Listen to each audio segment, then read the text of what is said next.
Audio clip number 9، اس میں انشاءاللہ عز و جل آپ سورہ بقرہ کی آیت نمبر 19 سے لے کر 21 تک کی تلاوت، ترجمہ اور تفسیر صراط الجنان سنیں گے۔ بسم اللہ الرحمن الرحیم۔ ترجمہ: اللہ کے نام سے شروع جو نہایت مہربان رحمت والا ہے۔ او كصيب من السماء فيه ظلمات ورعد وبرق يجعلون أصابعهم في آذانهم من الصواعق حذر الموت والله محيط بالكافرين يكاد البرق يخطف أبصارهم كلما أضاء لهم مشوا فيه وإذا أظلم عليهم قاموا ولو شاء الله لذهب بسمعهم وأبصارهم ان اللہ علی کل شیء قدیر۔ ترجمہ: یا ان کی مثال آسمان سے اترنے والی بارش کی طرح ہے جس میں تاریکیاں اور گرج اور چمک ہے۔ یہ زوردار کڑک کی وجہ سے موت کے ڈر سے اپنے کانوں میں انگلیاں ٹھونس رہے ہیں، حالانکہ اللہ کافروں کو گھیرے ہوئے ہے۔ بجلی یوں معلوم ہوتی ہے کہ ان کی نگاہیں اچک کر لے جائے گی۔ حالت یہ ہے کہ جب کچھ روشنی ہوئی تو اس میں چلنے لگے، اور جب ان پر اندھیرا چھا گیا تو کھڑے رہ گئے، اور اگر اللہ چاہتا تو ان کے کان اور آنکھیں سلب کر لیتا۔ بے شک اللہ ہر شے پر قادر ہے۔ او کصیب من السماء، یہ جیسے آسمان سے بارش۔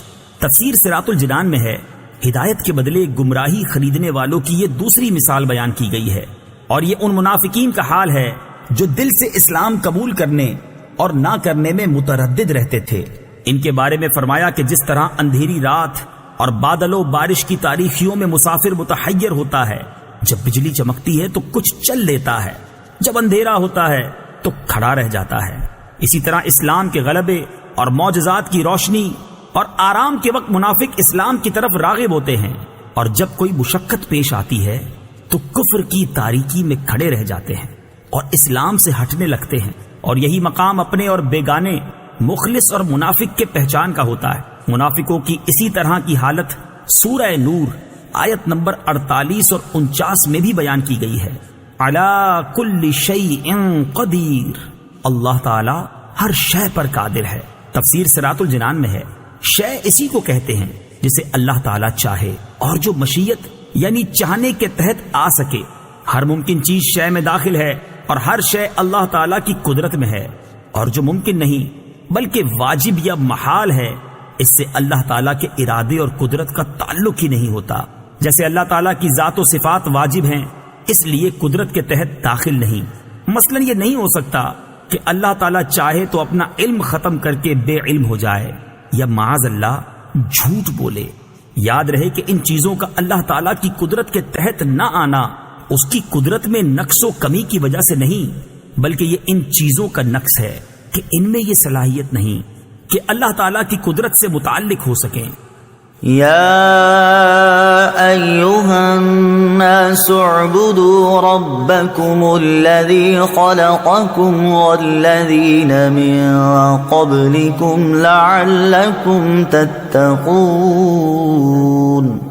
ترجمہ: اے لوگو، اپنے رب کی عبادت کرو جس نے تمہیں اور تم سے پہلے لوگوں کو پیدا کیا، یہ امید کرتے ہوئے عبادت کرو کہ تمہیں پرہیزگاری مل جائے۔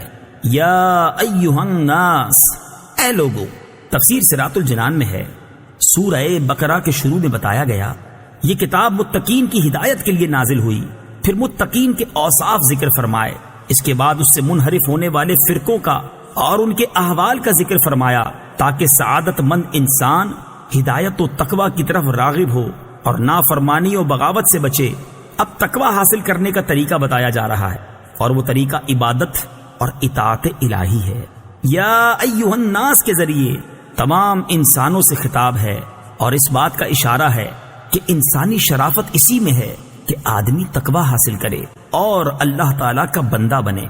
عبادت کی تعریف: عبادت اس انتہائی تعظیم کا نام ہے جو بندہ اپنی عبدیت یعنی بندہ ہونے اور معبود کی الوہیت یعنی معبود ہونے کے اعتقاد اور اعتراف کے ساتھ بجا لائے۔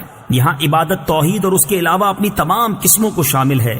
کافروں کو عبادت کا حکم اس معنی میں ہے کہ وہ سب سے بنیادی عبادت یعنی ایمان لائیں اور اس کے بعد دیگر اعمال بجا لائیں۔ تفسیر صراط الجنان میں ہے لعلکم تتقون، تاکہ تمہیں پرہیزگاری ملے۔